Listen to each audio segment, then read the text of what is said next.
श्री गुरुदेव दत्त.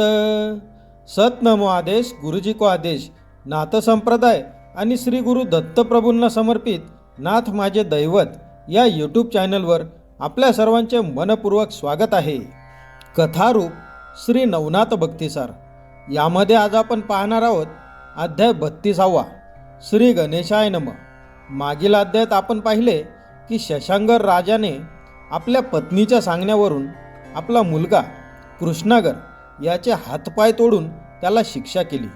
मग मच्छिंद्रनाथ आणि गोरक्षनाथांनी त्याला राजाकडून मागून घेऊन बद्रिकाश्रम येथे तपासाठी बसवले.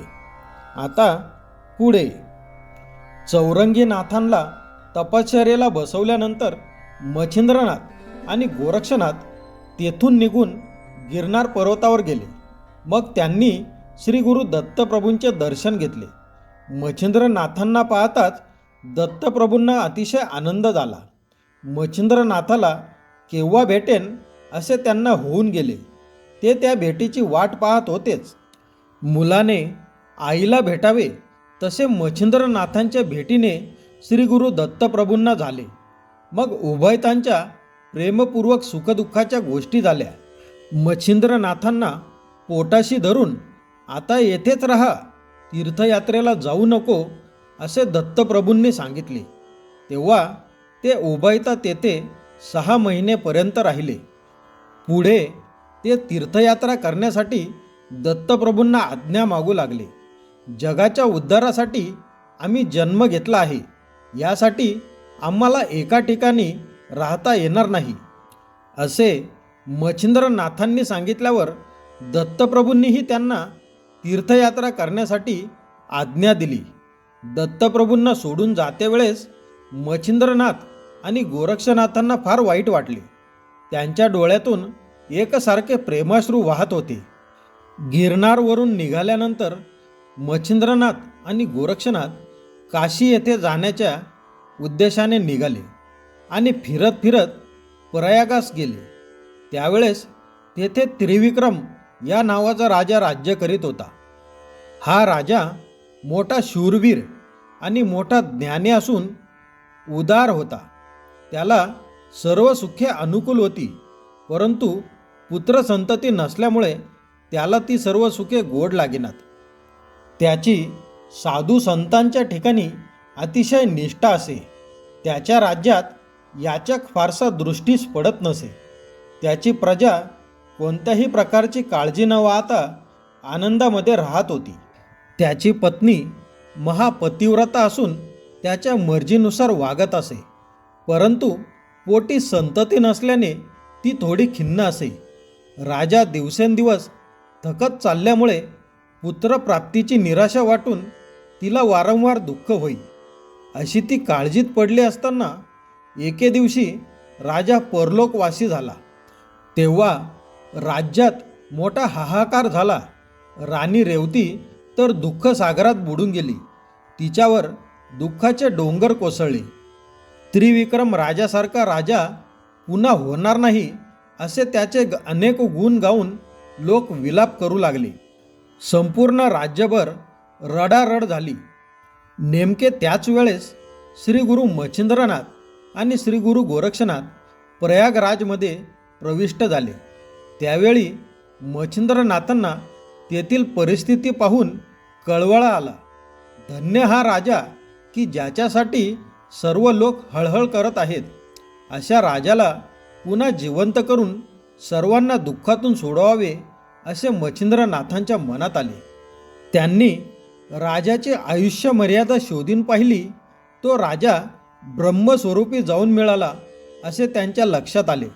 तेव्हा त्यांचा उपाय चालेनासा झाला, कारण बीजा वाचून वृक्ष कसा होईल. मग मच्छिंद्रनाथ गावातून परत जाऊ लागले. परंतु मच्छिंद्रनाथांपेक्षाही गोरक्षनाथांना अधिक दुःख झाले. त्या लोकांना तसेच दुःखात ठेवून त्यांना परत जाऊ वाटेना. तरी ते तसाच मच्छिंद्रनाथांबरोबर गेले. गावाबाहेर एक शिवालय होते. त्यामध्ये ते दोघे जाऊन बसले. तेथून जवळच राजाच्या प्रेताला संस्कार करण्यासाठी नेऊन ठेवले होते. प्रेतासोबत पुष्कळ मंडळी होती. त्यांचे ते दुःख गोरक्षनाथांच्याने पाहावेना व राजाचे प्रेत उठवण्यासाठी त्यांनी मच्छिंद्रनाथांना सांगून पाहिले. पण मच्छिंद्रनाथांनी त्यांना खुनेनेच उगाच शांत बसण्यासाठी सांगितले. परंतु गोरक्षनाथांना शांत बसवेना. ते म्हणाले, जर तुम्ही या राजाला उठवीत नसाल तर मी ह्याला उठवून सर्वांच्या दुःखाचा परिहार करतो. ते ऐकून राजाला उठवण्याचे तुझे सामर्थ्य नाही असे मच्छिंद्रनाथ गोरक्षनाथांना म्हणाले. तेव्हा गोरक्षनाथ म्हणाले, राजाला उठून सर्वांना सुखी करण्याचा मी निश्चय केला आहे आणि जर ही गोष्ट माझ्याकडून घडली नाही तर आत्ताच अग्निकाष्ठ भक्षण करून स्वतःचा घात करून घेईन आणि जर याप्रमाणे मी न करीन तर कोटी वर्षेपर्यंत रवरव नरक भोगीन. गोरक्षनाथांचे हे बोलणे ऐकून मच्छिंद्रनाथ त्यांना म्हणाले, बाळा, तू अविचाराने हा पण केलास, पण राजा ब्रह्मस्वरूपी जाऊन मिळाला आहे. मग गोरक्षनाथांनी अंतर्दृष्टीने पाहिलं असता ती गोष्ट खरी दिसली. तेव्हा त्यांची फारच निराशा झाली. नंतर गोरक्षनाथांनी प्रतिज्ञा शेवट नेण्यासाठी काष्ट गोळा करण्यास सुरुवात केली.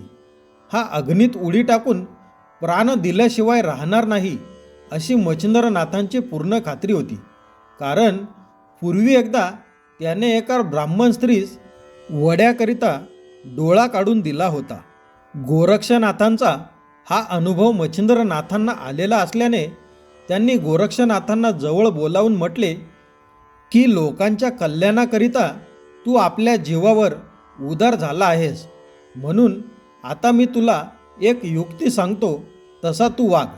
म्हणजे तुझ्या मनाप्रमाणे गोष्ट घडून येईल आणि राजा जिवंत होईल व लोकांचे दुःख निवारण होईल. ते म्हणाले की तुझ्या आनंदासाठी मी स्वतः राजाच्या देहात प्रवेश करतो, परंतु तू माझे हे शरीर 12 वर्षेपर्यंत जतन करून ठेव. 12 वर्षानंतर मी पुन्हा माझ्या देहात प्रवेश करीन.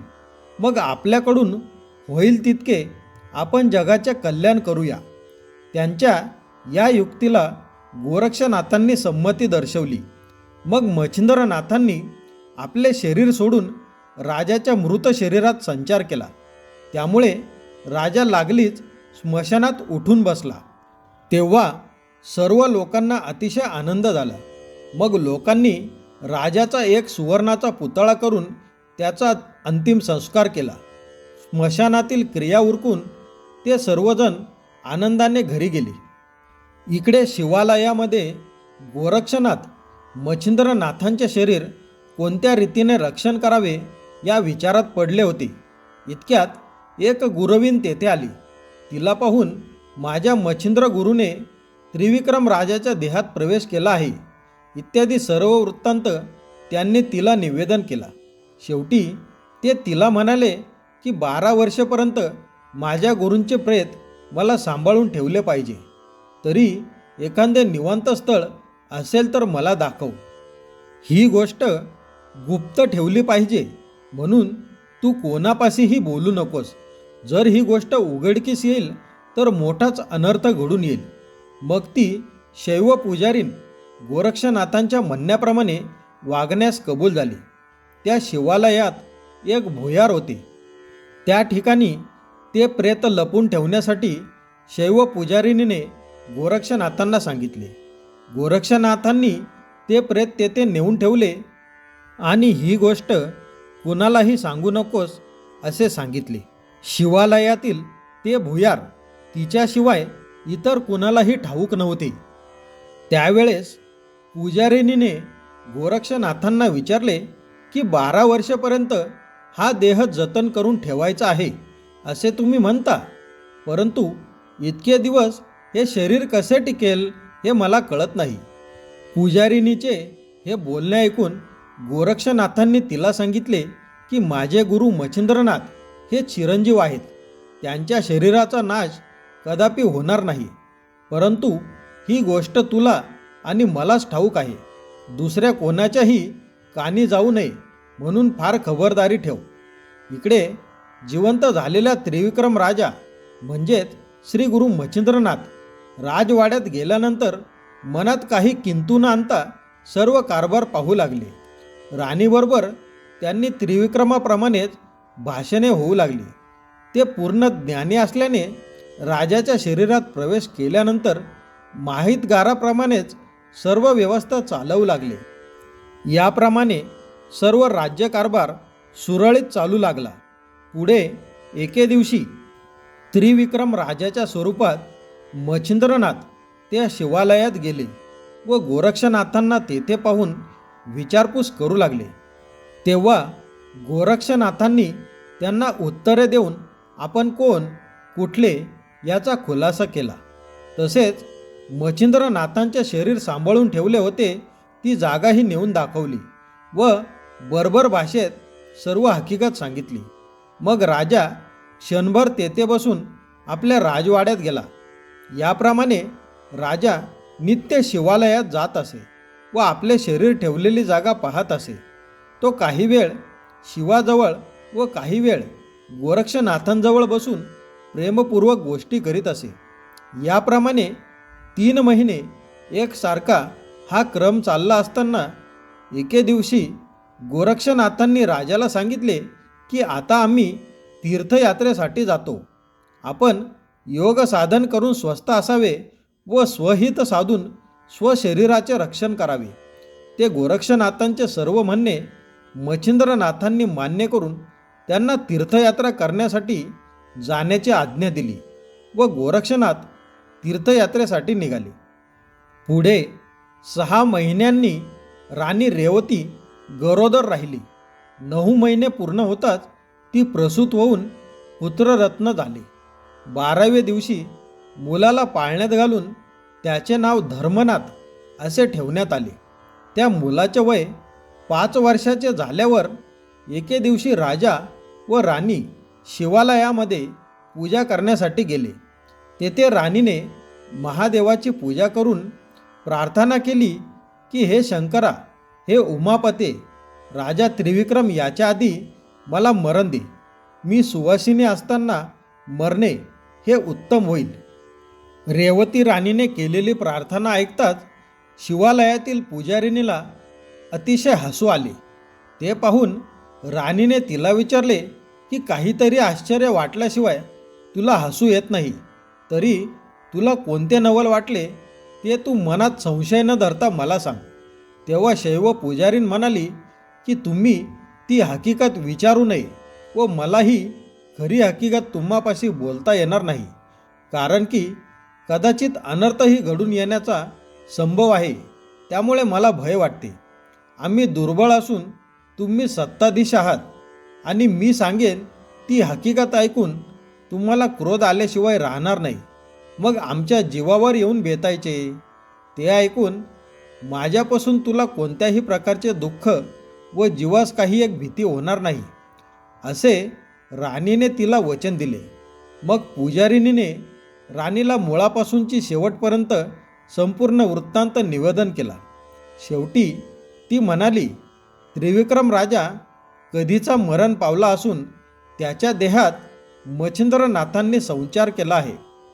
या कारणाने तू विधवा असताना सुवासीन म्हणवतेस म्हणून मला हसू आले. परंतु तू आता इतकेच कर की ही गोष्ट कोणाजवळही बोलू नकोस. पुजारिणीचे हे बोलणे ऐकून राणीला त्यावर विश्वास बसेना.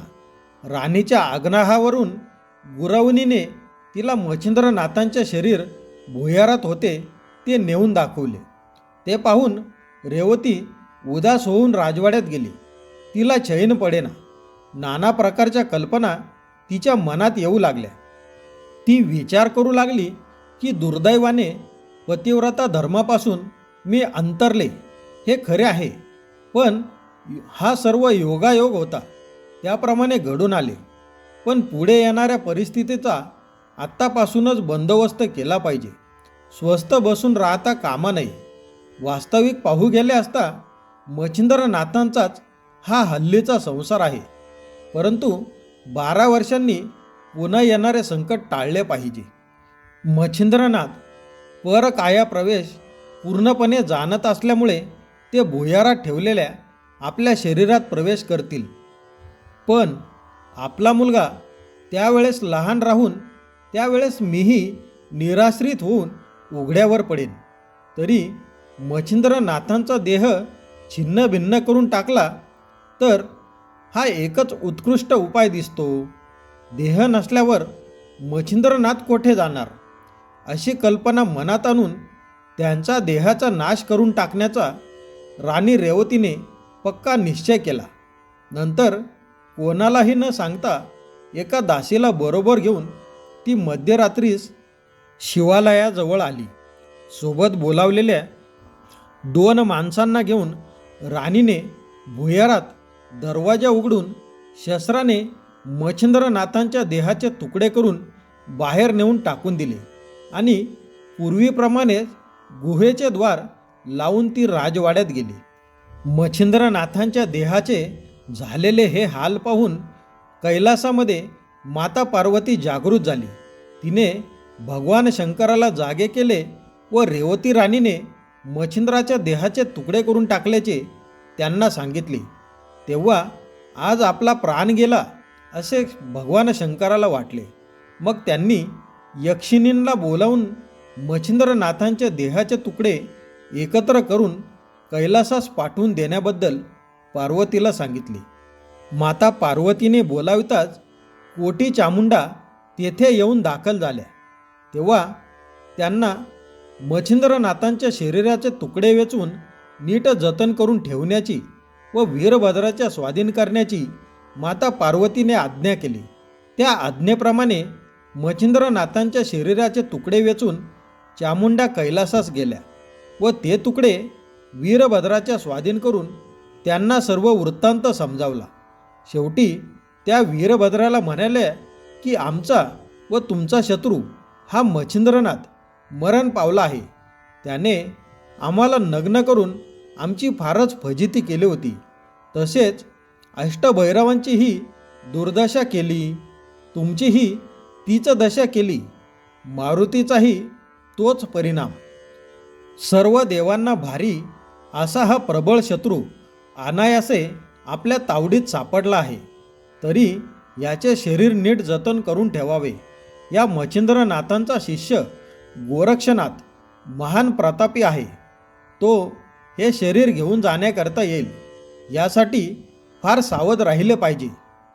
ते ऐकून वीरभद्राने 84,72,00,000 शिवगण त्या शरीराच्या रक्षणासाठी बसवले व कोटी यक्षिणी, चामुंडा, डंकिनी व शंकिनी यांचा खडा पहारा ठेवला.